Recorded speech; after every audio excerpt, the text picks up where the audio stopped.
going on, you guys? The Las Vegas Raiders and the Jacksonville Jaguars are getting ready to on Sunday.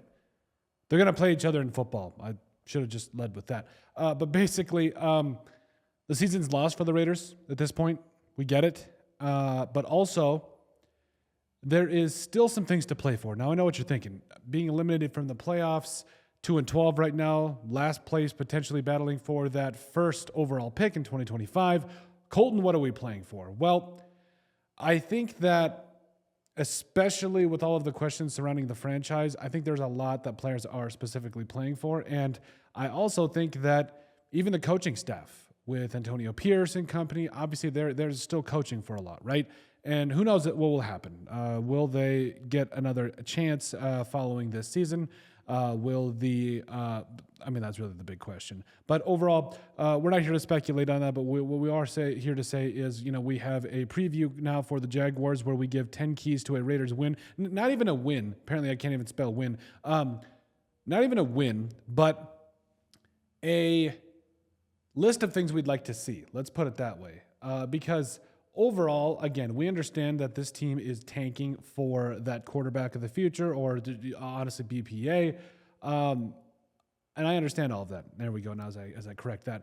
But here's 10 things I want to see from the Raiders as they play the Jaguars. So let's jump right into it. Really long way of me saying, here's what we want to see. Number one, I would really, really prefer if we could just see what the running game is going to be. Now, maybe Alexander Madison is back next year. Maybe he's not. Maybe guys like Amir Abdullah re-sign up. Maybe Dylan Laubie's gone. I don't know. I would just like to see some semblance of a running game that makes you excited, makes you proud to be a Raiders fan. Like, just go over 100 yards, maybe 150, maybe 2, if we really want to get crazy with the thing, but still lose, if you guys get what I'm saying. I just want to see this running game finally take off. We need it. Aiden O'Connell's last stand. So I want to see Aiden O'Connell ball. Like, I understand that we want to lose and everything because we're trying to get that future franchise quarterback and everything, but this is Aiden O'Connell's last shot, these last 3 games, if you ask me, to solidify his legacy or his chance to be a franchise quarterback or at least be a quality backup. This is your last stand. I think we understand that by now. Brock Bowers, the 100 and 1,000. So 100 catch, 1,000 yards. Probably not going to get to 10 touchdowns unless something crazy happens, but we want to see Brock Bowers get to that 100 catch, 1,000-yard mark, and I think he's going to do it. Right now, currently, Brock Bowers is sitting at 93, and I think it was like 968 if I remember correct. Sorry, it was 90 and 968 and 4 touchdowns. I mean, maybe he gets the 10 touchdown mark, but anyway. He needs 10 catches and about 30 yards. I think he'll get it. Maybe he'll even get it this game against the Jaguars. We'll see. The young cornerbacks separation. So with the Cameron Richardson and company getting a little bit more run with some key injuries for the Raiders, I would really like to see some of these young corners separate themselves and really start to carve out a role with this team potentially in the future. Obviously, you got Nate Hobbs, who is, I believe, is in a contract year, if I'm not mistaken. Also, Darnay Holmes is still really looking for some quality playing time. You've got Cameron Richardson, like we touched on as well. So even Jack Jones, to a degree, like I really feel like we really need to see some of these young corners get their opportunity and make the most of it finally. Keepers at defensive tackle. So right now, other than Christian Wilkins and maybe Adam Butler, I don't know who's going to be back at defensive tackle. I'm just being honest. So John Jenkins has been okay. You also saw Jonah Lalu, who actually played really, really well this last week against the Falcons. But at defensive tackle, I want to see some staying power. I want to see some guys just play like there is no tomorrow and absolutely get after it. I want to see some pressure. I want to see some run stuffs. We got to see it. Jacoby Myers' case for that number 1 wide receiver spot. So Jacoby Myers has had himself a really good season, 71 catches for 802 yards and 2 touchdowns. By his standards, at least, he has. He's tied his career.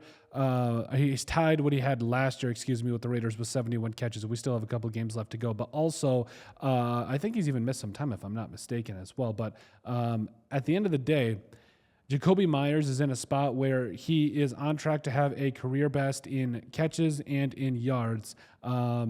Touchdowns was last year where he had 8 with the Raiders, but he's in a spot where he could really start to show that he could be that number 1 wide receiver if need be.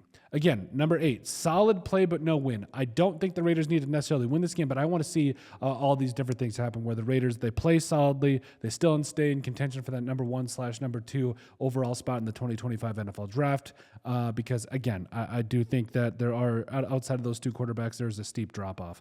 Number 9, Michael Mayer's fit on the team. So obviously Brock Bowers is him, and everything that he's done this season has been very, very impressive. But Michael Mayer might be a trade candidate following the 2024 season. Like, he might be finding himself with a team that, quite honestly, does just need a number 1 tight end. I think Michael Mayer is that guy, and I think it comes back down to the fact that he is not an Antonio Pierce guy. He is a Josh McDaniels guy. He is not a Tom Telesco guy. So the franchise might be able to pawn him off here and maybe get something nice for him, like a 4th or 5th round pick for a former 2nd round pick. That's usually not a great return. But also, again, Telesco and Pierce did not draft this guy. So it is what it is. And then finally, number 10, I want to put the damn ball in the end zone. Like, I just want to see this offense finally come alive. I want to see some points on the board. I want to see some pressure on the opposing team. And I just want to see this defense finally do something. And obviously, it's wishful thinking if you think that the Raiders are going to go out there against the Jaguars and get a quality win. Again, I don't necessarily think that is in the cards. I think it would actually